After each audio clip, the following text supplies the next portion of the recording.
premier cours pour entamer, on va dire, la longue progression vers l'autonomie, vers l'informatique.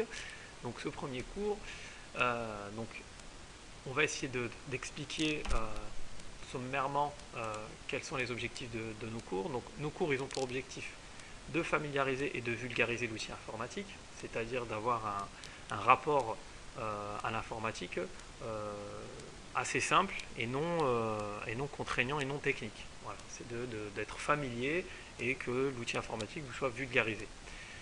Dans quel objectif, dans quel intérêt? C'est d'arriver à l'autonomie, c'est-à-dire d'être capable d'être autonome devant un ordinateur, de ne pas être dépendant de quelqu'un, voire même de ramener cet outil dans la sphère professionnelle, voire la sphère professionnelle, c'est-à-dire dans le monde associatif ou dans des démarches de recherche d'emploi, etc. Le profil, c'est accessible à tous, donc n'importe qui peut entamer ses cours.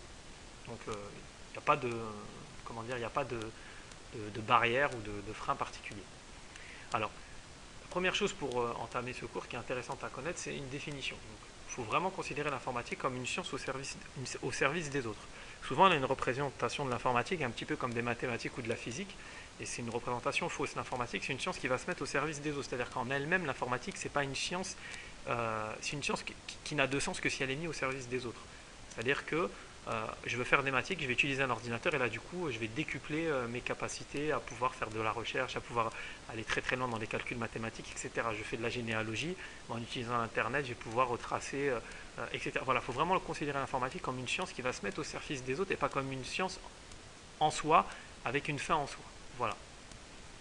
Donc ça c'est la première chose qui est importante à dire. Ensuite, rapidement, avec notre modeste expérience, on considère que 3 qualités sont très importantes à avoir en tête lorsqu'on veut démarrer l'informatique. La première, c'est l'adaptabilité. Ça veut dire qu'il faut être capable de s'adapter au changement. L'informatique est quelque chose de mouvant, l'informatique est quelque chose qui change très rapidement. Si on est très attaché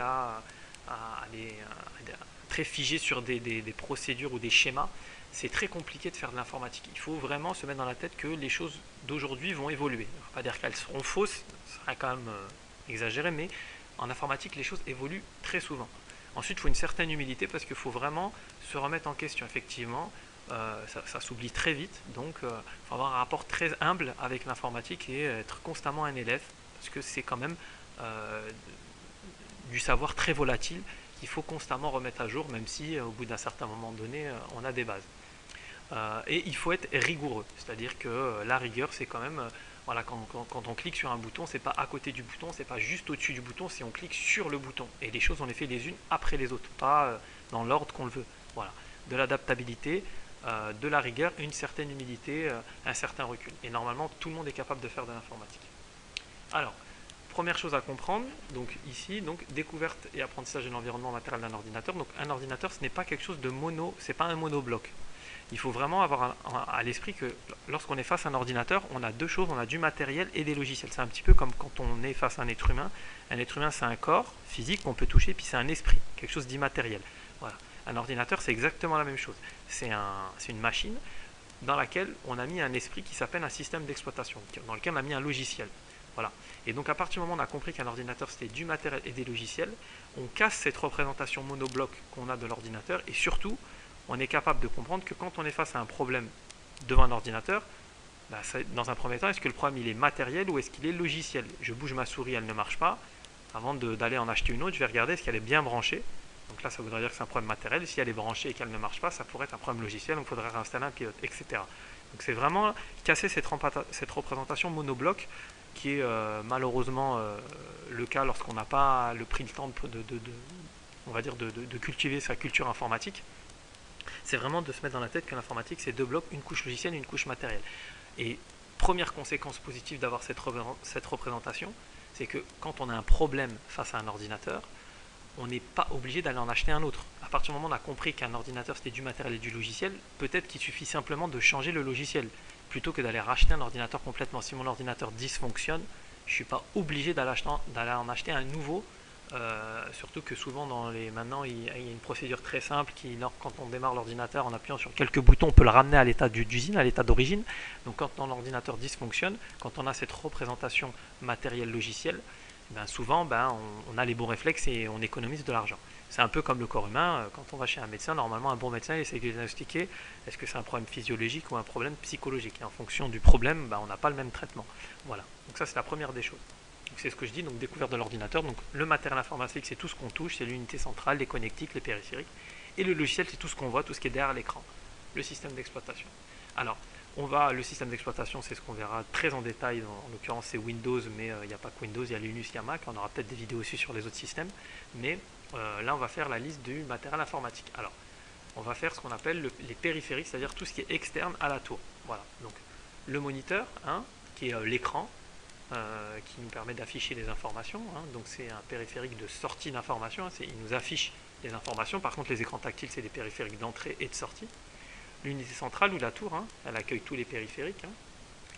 Clavier souris, ça n'a pas évolué depuis le début de l'informatique. On est face à des périphériques, à ces deux périphériques pour communiquer. Le clavier et la souris, c'est les plus efficaces. Après, ils ont évolué, ils ont été multimédia, ils ont été sans fil, ils ont été Bluetooth, ils ont des boutons. Maintenant, je vois des souris avec des de gamers à 150 €. Voilà, donc ça, c'est les périphériques avec lesquels on communique, de l'homme vers la machine. L'imprimante pour imprimer, le scanner pour scanner. Voilà, j'ai du texte à l'écran, je veux le sortir, j'utilise l'imprimante. J'ai un texte que je vais envoyer dans mon ordinateur par email, j'utilise un scanner. Les haut-parleurs, donc là on dote de multimédia l'ordinateur, des haut-parleurs pour sortir du son. La webcam pour pouvoir communiquer, on peut passer des coups de téléphone vidéo avec une webcam, avec Skype par exemple de Microsoft. Dans une tour, donc là on va commencer à parler de la tour à proprement parler. On a un lecteur de CD et un bouton démarrer. En général, c'est ce qui est le plus visible. Donc un bouton pour démarrer l'ordinateur. Lorsqu'on retourne la tour, on a différents connecteurs qui vont permettre d'accueillir nos périphériques qu'on vient de voir. C'est-à-dire que pour brancher un écran, on va utiliser ce qu'on appelle le connecteur moniteur, ce qu'on appelle le connecteur VGA, DVI ou HDMI, puisqu'il a évolué. Pour connecter l'alimentation, pour donner à manger à l'ordinateur, l'électricité, c'est ici qu'on va brancher le bloc d'alimentation, enfin le câble d'alimentation. Les connecteurs de souris clavier, ils ont évolué, c'est plus ça, c'est de l'USB, c'est le port USB. Le port réseau, on a un autre schéma un peu plus clair. Le port réseau, c'est pour relier son ordinateur à Internet. Les portables ou même sur un fixe, on peut imaginer une carte Wi-Fi. Et puis les connecteurs audio, c'est le casque de tout à l'heure. Voilà, ça c'est une tour. Ensuite, on a à l'intérieur de la tour, qu'est-ce qu'on a? C'est-à-dire que dans cette tour ici, là, tous ces connecteurs, ils sont en vérité posés sur ce qu'on appelle une carte mère. Une carte mère, c'est le squelette, c'est l'élément principal de l'ordinateur. Vous le voyez ici, c'est là qu'on voit les ports USB, c'est ici que la carte graphique va pouvoir être en fichier, etc. Le processeur qui se connecte sur la carte mère, lui, c'est le cerveau, c'est lui qui fait les calculs. Voilà, il s'exprime en gigahertz, c'est le composant qui fait les calculs.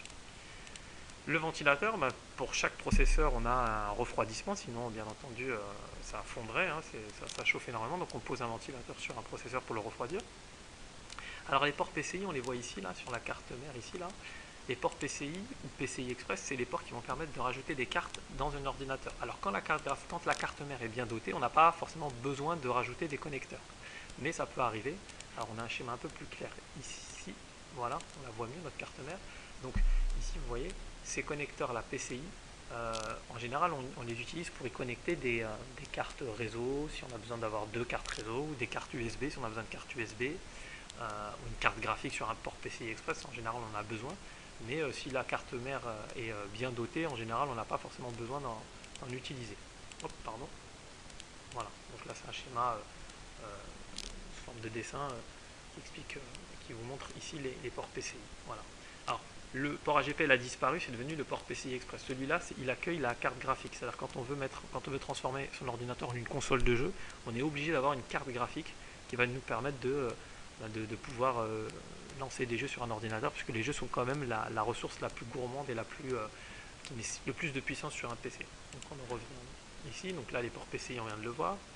Donc la fameuse carte graphique, voilà, c'est sur cette carte qu'on va y connecter l'écran, et on va devoir alors on n'a pas besoin d'avoir une carte graphique pour utiliser un ordinateur, on a besoin d'une carte graphique si on veut faire des applications gourmandes comme les jeux ou la retouche photo, mais la retouche photo très puissante, parce que même avec une carte graphique intégrée on peut faire de la retouche photo, mais en tout cas le jeu. Carte son, pareil, si on veut une carte son avec une capture de son de haute qualité, je pense notamment aux professionnels du son, forcément il faut rajouter une carte son dans l'ordinateur. Alors, le disque dur et la RAM. Alors, qu'est-ce que c'est? Le disque dur, c'est l'élément de stockage. Alors, quand on expliquait tout à l'heure le processeur comme le cerveau, c'est vrai, mais c'est plus que ça, puisque dans le corps humain, le cerveau, c'est l'organe qui effectue les calculs de la réflexion, mais c'est aussi l'organe de sauvegarde. Dans un ordinateur, on a ces deux périphériques différents. Lorsqu'on tape du texte et qu'on sauvegarde, c'est pas stocké dans le processeur. Hein.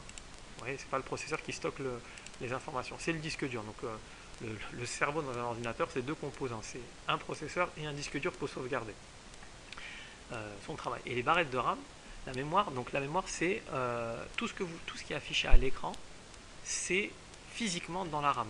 C'est-à-dire que, alors je prenais cet exemple, lorsque par exemple lorsque vous êtes capable d'appeler vos enfants par leur prénom, les couleurs, tout ce qui est l'information active dans son cerveau, c'est une certaine zone de mémoire, mais par contre lorsqu'on vous demande de vous rappeler des souvenirs d'enfance, des choses qui nécessitent un peu de réflexion, ben en vérité c'est une autre partie du cerveau. Ben c'est à peu près la même chose. Lorsque tout ce qu'on voit à l'écran c'est dans la RAM, et si vous avez des vieux CV, des vieilles photos qui sont dans l'ordinateur, et ben c'est dans le disque dur qu'elles sont stockées. C'est-à-dire que lorsque vous double-cliquez sur un logiciel, en vérité, il passe du disque dur à la RAM. La RAM, c'est vraiment la mémoire qui contient tout ce qui est affiché à l'écran. Voilà. Donc pour être clair, quand vous démarrez un ordinateur, quand un ordinateur est éteint, pardon, il est dans le disque dur. Quand vous le démarrez, il passe en RAM. Donc plus vous avez de RAM, plus vous avez de la RAM rapide, plus votre ordinateur est réactif. Une petite parenthèse sur les disques durs, aujourd'hui, on a aujourd'hui une nouvelle technologie qui s'appelle les disques durs SSD, qui sont des disques durs électroniques. Puisqu'on a très longtemps et trop longtemps cru qu'en augmentant la puissance du processeur, on allait augmenter les performances de l'ordinateur. Et c'était une grave erreur. Puisque en vérité, le vrai goulet d'étranglement, on a augmenté on va dire la vitesse de calcul de l'ordinateur, mais grosso modo, les gens qui font de l'informatique depuis 98-2000, on a toujours eu les mêmes lenteurs pour lancer des logiciels, passer du disque dur, passer du poste de travail au panneau de configuration, on a à peu près toujours eu les mêmes temps de chargement. Pourquoi? Parce que le goulet d'étranglement, il se trouve entre la RAM et le disque dur, puisqu'un ordinateur, c'est constamment des échanges entre disque dur et RAM. Donc si on met un disque dur électronique et puis un disque dur mécanique, puisque les systèmes mécaniques sont quand même les plus répandus, si on met un système électronique, forcément, les échanges entre RAM et disque, entre la RAM et le disque dur vont aller beaucoup plus vite. Et c'est comme ça qu'on se retrouve, moi j'avais eu l'expérience d'un petit ordinateur avec 800 MHz de processeur, c'est-à-dire pratiquement rien, qui avait une meilleure réactivité qu'un ordinateur à 700 € avec des processeurs à 3 GHz, etc. Parce qu'il avait un disque dur électronique. Donc dotez vos ordinateurs d'un disque dur électronique SSD et vous verrez la différence. Voilà, donc ensuite, une fois qu'on a tout bien assemblé, hein, qu'on a son ordinateur qui est bien monté avec les périphériques qui fonctionnent, en général, on n'a pas besoin d'installer son système d'exploitation, il est déjà mis. Donc là, on a compris que une fois que le matériel fonctionne correctement, le système d'exploitation est mis dedans, et là, on va faire la liaison entre le matériel et les programmes. C'est-à-dire que le système d'exploitation, c'est vraiment l'intermédiaire entre les logiciels, c'est-à-dire le navigateur pour aller sur internet, le logiciel de retouche photo et le matériel. C'est la liaison, c'est très bien expliqué, permet la liaison entre les ressources matérielles d'un ordinateur et les programmes. Je veux imprimer. Pour pouvoir imprimer, je vais démarrer mon ordinateur et c'est Windows qui va me permettre de lancer le programme qui va me permettre d'imprimer dans l'imprimante. Voilà à quoi sert le système d'exploitation. C'est qui permet d'exploiter le système, qui permet de prendre le contrôle du matériel de l'ordinateur à travers le système d'exploitation. Alors il y a plusieurs systèmes d'exploitation, il y en a 3 grands dans le monde, il y a Windows, il y a Mac et il y a Linux. Alors avec plein de versions bien entendu. Et là vous avez un schéma qui retrace les différents systèmes, mais qui sont toujours basés sur Linux, sur Microsoft ou sur Mac. Voilà. Alors pour terminer, un petit mot. Enfin, on peut remontrer un petit schéma qui rappelle des périphériques. Hein. Imprimante on a vu. Alors le casque, on peut aussi avoir un micro pour discuter, hein, c'est intéressant. Alors les supports de stockage, en plus de la clé USB, on ne l'avait pas vu, donc la clé USB pour stocker du matériel, CD ou sa disquette, ça a disparu. Puis aussi on peut avoir un disque dur externe de plusieurs gigas, on peut avoir jusqu'à 500, 1000, 1 Tera, on peut avoir jusqu'à 1000 gigas maintenant. Donc ça c'est intéressant pour les gens qui ont besoin de sauvegarder. Tablette graphique, si on veut faire du dessin, appareil photo, hein, dès qu'on les branche sur l'ordinateur, ils sont reconnus comme des clés USB, on peut récupérer les photos, la webcam on avait vu, micro on vient de le voir, vidéoprojecteur, hein, on peut balancer l'écran dehors de l'ordinateur sur un mur ou sur un écran géant, on peut transformer sa maison en une salle de cinéma. La box, hein, important, un périphérique important lorsque vous vous abonnez à un opérateur, Freebox, Livebox, SFR, ils ont tous des box, donc on va se connecter à cette box qui est elle-même connectée à la prise téléphonique. et on va pouvoir accéder à Internet. Et un petit mot sur le clavier. Alors le clavier, donc là c'est grosso modo un clavier standard. Donc vous avez les lettres ici. En appuyant sur cette touche là, en la maintenant, les lettres se transforment en majuscules. Si vous cliquez sur cette touche là, maj bloc, bloc maj, pardon, vous saisissez vos caractères en majuscules constamment jusqu'à ce que vous le débloquiez. Vous avez un petit voyant qui apparaît ici. La touche tabulation qui permet de faire 5-6 espaces en même temps. Vous avez ici les chiffres. Alors, par défaut, c'est le caractère en bas à gauche. Si vous appuyez sur Shift, ça devient les chiffres. Si vous avez un grand clavier, vous les avez ici. Effacer, entrer pour aller à la ligne.